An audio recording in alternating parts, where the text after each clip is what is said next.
Hello everyone. This is my audience I have brought together for my speech this evening. Hello and good evening everyone. Today I have brought you all together to try to open your eyes to an ever-growing concern we have here in America. I promise if you really listen to what I have to say in this presentation, you will think twice the next time you encounter this concern. Homelessness in your community. Now, I know that is a tough word to hear, but listen, we could be talking about gun control. Presenting this speech this evening is me, Michael Compton. First, I would like to start off by giving you a little taste of the statistics I have found on endhomelessness.org.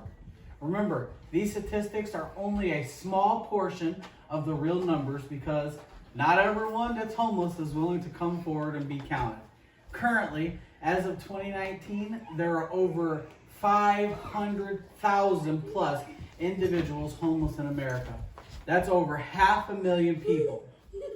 This includes over 100,000 children and 40,000 men and women who have fought for our country. Here in Florida, we have an estimated 32,000 plus individuals, which includes over 2,500 children that are homeless.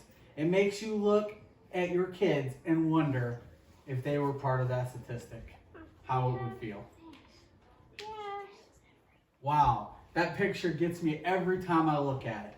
2,500 children in America are homeless nightly. According to doorways.com, 1 in 30 American children will experience homelessness annually. 51% are under the age of 5. Total, each year, there are more than 2.5 million children that go homeless in America. And including low poverty in the United States, 1 in 7 children go to bed hungry every night. That is very sad. According to McClaffDC.com, Congress wants to spend $2.8 billion this year on homelessness. And even with all that funding that they spend, homelessness by 2021 will still increase. In this next section, we traveled to a homeless living area just 5 miles from my house to check out what the living conditions were for the homeless. We found 5 different individuals currently living under a bridge that Interstate 75 goes over. We found the area to be very unsanitary and something that I would not even wish my worst enemy to experience. Out of the 5, 3 individuals were veterans and 2 were not. I interviewed both veterans and unfortunately, they did not want to go on camera, but they gave me some insight on how bad it really is living on the streets. Here are some of the pictures that we took in the area where we visited. Trash, broken bottles, just full disgustingness. One of the veterans was in the Navy for 6 years and now lives under the overpass. He stated he eats only every couple days and goes weeks to months without showers. This gentleman was wearing a pair of sneakers that his feet were hanging out of. As you can see right here in the picture, you can see his toes. Whew. Me and my son made up and gave these individuals some care bags. They had food, water, juices, and some gift cards from McDonald's. We did happen to come across one individual that was willing to go on camera. This gentleman had bug bites and sores from head to toe, and I noticed some bugs crawling across his body as I was talking to him. Now, I'm going to talk you through the interview because the traffic in the background was so bad that it's hard to hear in the video. But imagine trying to go to bed every night under that bridge with all that noise. Now, in this first part, he is explaining that he is living under the bridge now because he was traveling by bicycle, which is in the video in the background. His bike broke down and it was way too expensive for him to get another one or fix this one. He has been living here for about 5.5 weeks. During the 5.5 weeks, he has been beat up twice and all the money that he was handed that day was stolen. In this next part, he's explaining that he sleeps up on the top of the cement wall. He did say that it keeps him dry when it is raining. Now, he only gets to take a shower every couple weeks, and that's when he gives up his money that he got that day for food to use towards that shower, because it cost him $12 at the Pilot down the street.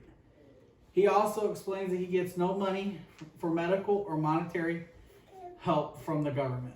During the interview, I noticed that his feet were bleeding and his toenails seemed to have been ripped off. He also stated that he didn't have any shoes, so he walks around all day barefoot. I also want to let you know that this day, when I interviewed him, it was 98 degrees outside. During the interview, I was sweating profusely, and then I jumped in my truck with the air on max, and he went walking back down the street in the heat. Now, many of you at this point, hopefully, are thinking, wow, and you're wondering what exactly could you do to help. First, I would say, and this would be number one for me, stop just looking. I am just as guilty as the rest, and I have often just drove by or just sat at the red lights and wondered, why are they just standing next to the road? Not showing any compassion or not being a good person, because I didn't think that you can help by doing something as small as giving a little spare change from your cup holders, or giving some water or food to help them out. Look, most of us, if not all of us, have the opportunity of taking showers every day, or maybe even 2 a day. They only get to take a shower once every couple weeks. Get involved in your community, guys. That is all I can say. And according to the PortlandRescueMission.org, there are 10 essentials that could really help out someone that is homeless. Water bottles, socks, granola bars, crackers, gift certificates to fast food, like the McDonald's gift certificates I handed out, handy wipes, Kleenex, toothbrush and toothpaste, chapstick, and Band-Aids. Or here's a huge one. It doesn't really cost you a thing. Make a note of encouragement and hand it to them. I'm sure that if you're on the side of the road, not talking to anyone all day, getting to read something from somebody, giving you some inspiration might help you. So for the conclusion, guys, first I explained to you the problem, I gave you the statistics, and I showed you firsthand experience. And I really tried to motivate you to help.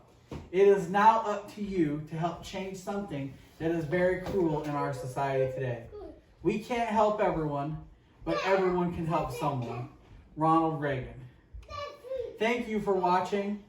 I hope I wasn't too terrible at the speech, and I hope I moved just one of you, or at least one of you, to help someone in your community. The end.